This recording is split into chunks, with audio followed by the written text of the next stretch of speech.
Fantasy Basketball Waiver Wire, Week 10. Goga Bitadze, anyone? Can Wembanyama surpass Jokic in fantasy?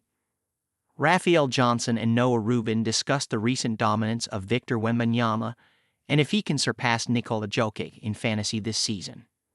Week 10. Yahoo Leagues.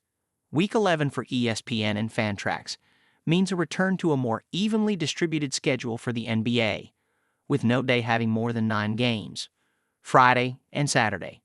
That should help managers navigate critical injury situations, headlined by Luka Doncic's strained calf, which will sideline him for at least 1 month. Some of the choices for this week's waiver wired column are players who are in line to see their values boosted due to injuries, while others are already in spots where they'll be positive assets to fantasy managers. See Goga Bitadze, 52%, Orlando Magic. Bitadze is rostered in over 50% of Yahoo leagues, but that may not be high enough given the big man's production. Over the past 3 weeks, according to Basketball Monster, he has averaged 12.6 points, 11.4 rebounds, 2.5 assists, 0.9 steals, and 1.8 blocks in 29.0 minutes, suitable for 4th-round value in 9-cat formats. And with Magic coach Jamal Mosley deciding to move Wendell Carter Jr. to the bench after Franz Wagner's oblique tear, the starting center job appears to be Bitadze's for the foreseeable future.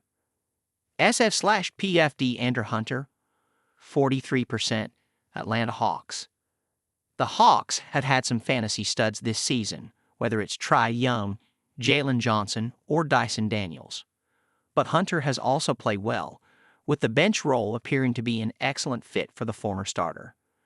Despite limited defensive production, he has provided top 75 value over the past 3 weeks, averaging 22.8 points, 4.0 rebounds, and 3.3 three-pointers per game. Bogdan Bogdanovic's recent health struggles have freed up more room for Hunter to operate offensively, but the run of success is more about what he has done than who has not been on the court for the Hawks. SG/SS Shaven Sharp, 38%, Portland Trail Blazers. Sharp is another player who does not provide consistent defensive production, but the offense and his role in Portland make him worth a look in standard leagues. Over the past 2 weeks, he has provided top 60 value in 9-cat formats, averaging 19.2 points, 4.2 rebounds, 2.8 assists, and 2.2 three-pointers in 29.8 minutes per game. Also impressive for Sharp has been his percentages, with the Blazers' wing shooting 51.6% from the field and 80% from the foul line. PG/C Ben Simmons, 32%, Brooklyn Nets. I have long been skeptical of Simmons as a viable fantasy option. However, the Nets' decision to trade Dennis Schroeder to Golden State has made Simmons a player worth rolling the dice on.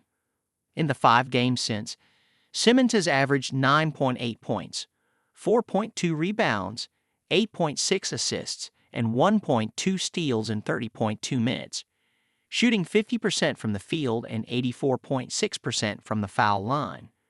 The next test will be his availability for back-to-backs, with Nets coach Jordi Fernandez saying after Thursday's win over the Bucks that Simmons might play on Friday. We'll see. And the Nets have a Wednesday/Thursday back-to-back to begin their 3-game Week 10. SA/PF Royce O'Neal, 25%, Phoenix Suns. The Suns are shorthanded again, with Devin Booker having missed the last 3 games with a groin injury. Friday's matchup with Dallas makes 4, and the star guard's absence has boosted O'Neal's streaming value. While he hasn't been as productive as earlier this season when the Suns were without Bradley Beal and Kevin Durant, the veteran forward remains in a position where he's well worth the risk, especially with Grayson Allen, concussion, also sidelined. See Larry Nance Jr., 18%, Atlanta Hawks. The absence of Onyeka Okongwu has pushed Nance into the Hawks' rotation, unlocking an aspect of the team's offense that is lacking when Okongwu or starter Clint Capela is on the court.